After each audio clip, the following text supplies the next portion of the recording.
them are sustained by criticizing the Bible. It is impossible for them to be active unless they criticize the Bible in some way. And their objective is to disprove the basic claims of the Bible. Islam as a movement had its origin around 1400 years back, and it clearly, in its basic text, Quran, denies the deity of Jesus, the death and resurrection of Jesus, which are all the basic tenets, the most fundamental claims of the Bible. And the modern atheistic movement had its origin long back, but it's not older than 200 years in its current form and methodology. The atheistic movement, in its contempt to the medieval church, began to distrust the Bible and the biblical claims and the biblical God.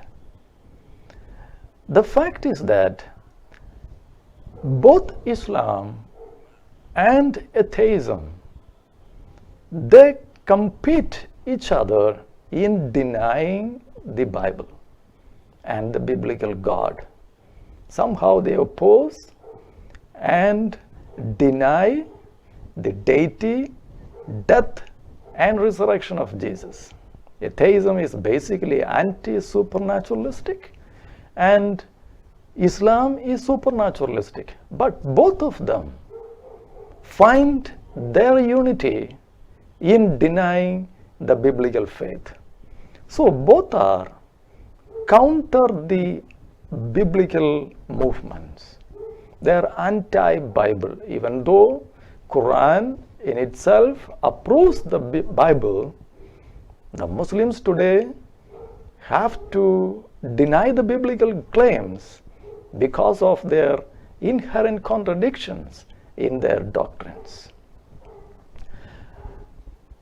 See, but the basic problem is that both these movements, they have no way of existence of their own because they lack original substance. Original substance they don't have. Without the Bible, it is not possible for Islam to find the basis of their doctrines. So we find in Islam and atheism the twin movements, both parasites, opposing and at the same time depending on the Bible. But biblical criticism is the very oxygen by which they survive.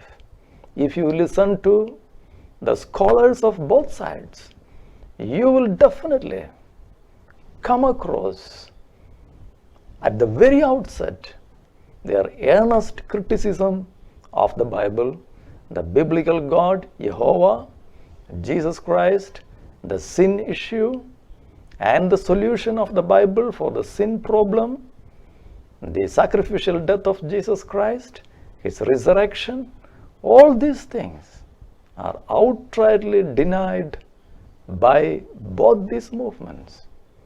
And the atheistic movement has developed its own method of biblical criticism, like higher criticism, which have infiltrated into the Christian church through the Bible colleges and seminaries of the modern liberal theology, which is basically atheistic, anti-Bible.